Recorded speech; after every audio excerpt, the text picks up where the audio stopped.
Now, The Undertaker gave an interview to the website metro.co.uk, and he talked about Bray Wyatt. Now, the latest on Bray per Fightful is that he is still not medically cleared to perform. WWE is said to be hopeful that he will be able to return at some point, but there is no current timetable for that, nor is he being factored into anything creatively. So that is the update on Bray Wyatt. We have not seen Bray since right after the Elimination Chamber pay-per-view when they started building towards a WrestleMania match between him and Bobby Lashley. Remember Brock Lesnar in his last match with Lashley gave him a low blow, got himself disqualified because he didn't want to work with Bray. I like to believe that's why he delivered that low blow. So it was supposed to be Bray and Bobby. Bobby ended up being left off the WrestleMania card altogether because Bray was not cleared. So Bobby Lashley's big WrestleMania moment this year was standing on stage and posing with his Andre Battle Royal trophy. And ever since then, it has been a mystery as to why Bray has been missing. Whatever this mystery illness is, and it is believed to be an illness of some kind, it's not an injury. We don't know because Bray has said nothing and WWE has said nothing about it. Undertaker is a big fan of Bray Wyatt. Right? Remember they shared that moment in the ring together at Raw 30 back in January? Undertaker whispered sweet nothings into his ear. We couldn't hear what he said. He told Metro that Bray needs to get back to his original character. He said they need to back Bray's character up to the original character. Get away from... They've kind of gotten themselves booked into a situation where it's kind of difficult for him to have matches. I think the original Wyatt Family Bray, that's the money. I got to work with Bray at WrestleMania the year after I got concussed in the Brock match. I think a lot of him, and I like what he's doing. I think they just have to figure out how to, and then he paused. He said they need to back it up, I think. His promos and then his ability to work. He's an incredible, incredible worker, but he's not getting the opportunity to do it. I hope the best for him. I really do think a lot of him. We'll see what happens there. Bray Wyatt is a talented guy. And we have heard about what a creative guy he can be, right? The Fiend character, that was all from his imagination. And when The Fiend first debuted, man, I was into it. I was into it until they killed it. But it was very unique. There was a time where Bray Wyatt and Roman Reigns looked like one day they would be the 1A and 1B of the WWE roster. Like what John Cena and Randy Orton were for a time. Roman has gone on to be that. He surpassed that. And Bray never did. Bray is not the in-ring performer that Roman Reigns is, or Seth Rollins, or any of the elite top guys in that company. Bray was all about character and story. He was all about the persona. Whether that was the Hawaiian shirt cult leader, or the Fiend, or whatever the hell he was doing the last time before he got taken off TV. There is blame to go around when it comes to the failures of Bray Wyatt in WWE. Vince McMahon in creative bears some of that blame.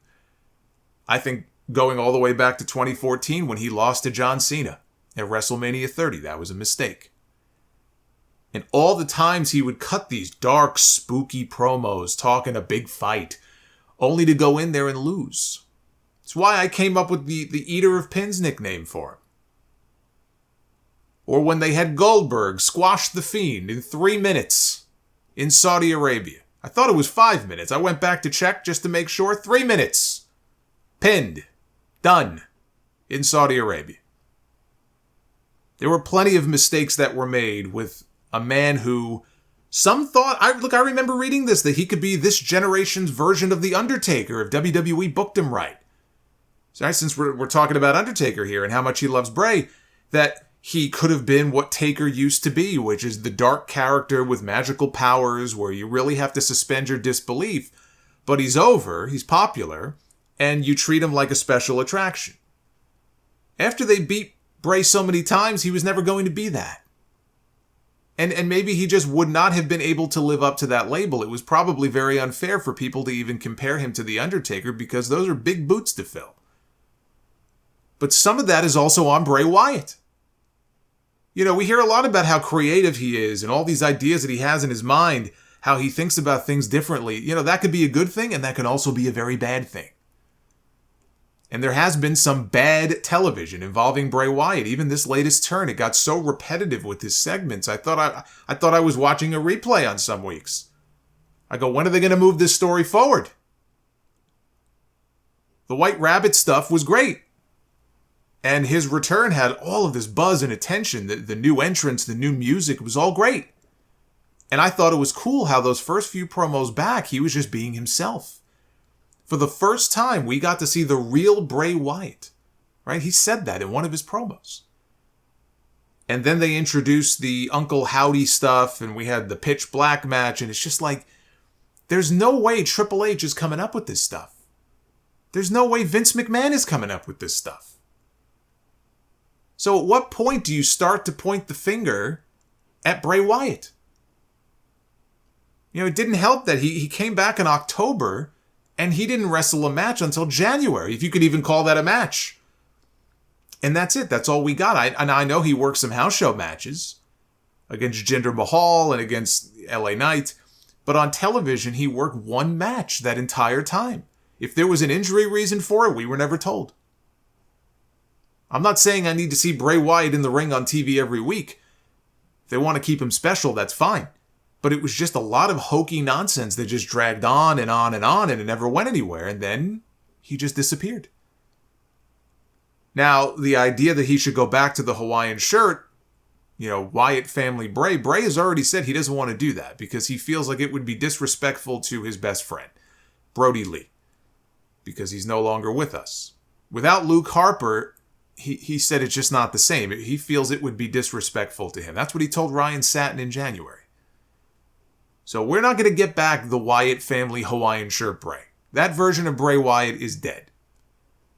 Undertaker says he's an incredible worker. He's just not getting the chance to actually do it. Well, whose fault is that? Whose fault is that? Can you really blame WWE for that? If he could be back in the ring, I'm sure they'd have him back in the ring. You think they built him up like that just to take him off television? What opportunity is he not getting? Like, I could understand saying that in the past, in certain times, like, oh, you're not giving him the opportunity that he needs. But right now, what opportunity is The Undertaker referring to that Bray Wyatt is not getting? I don't know what the health issue is that's keeping him away. I hope he recovers. But if he's able to come back, I think you can keep the mysticism around the character while allowing him to just be himself and cutting out a lot of the hokey BS. Undertaker said it in his comments. It can be hard for Bray to have matches because of all that stuff. He said that. Character and story are important, but he needs to be able to have a normal match. And if he can't do that, or if other people who work with him are coming out of it worse off, that doesn't benefit anybody. You know, when Vince McMahon fired Bray Wyatt, I said at the time that I thought Bray could go and do well as an actor doing horror films. Maybe he would be a better fit for that. I still feel that way. Maybe he missed his calling. There's still time. There's still time. I know he filmed the movie during his time off from the company. I haven't heard anything about it since. Apparently it's still in development, but there's no release date for it because the people who worked on it, including Bray, they all went to WWE. So it got stalled. Because Bray brought in, I think, like the lead writer now is working for WWE, that Rob Fee guy, and they all came to WWE. So there's nothing happening with this movie. Who knows if it'll ever see the light of day? Who knows if it's any good? But sometimes it feels like he would be a better fit for that, and maybe he would rather just be making movies than actually getting in the ring and wrestling.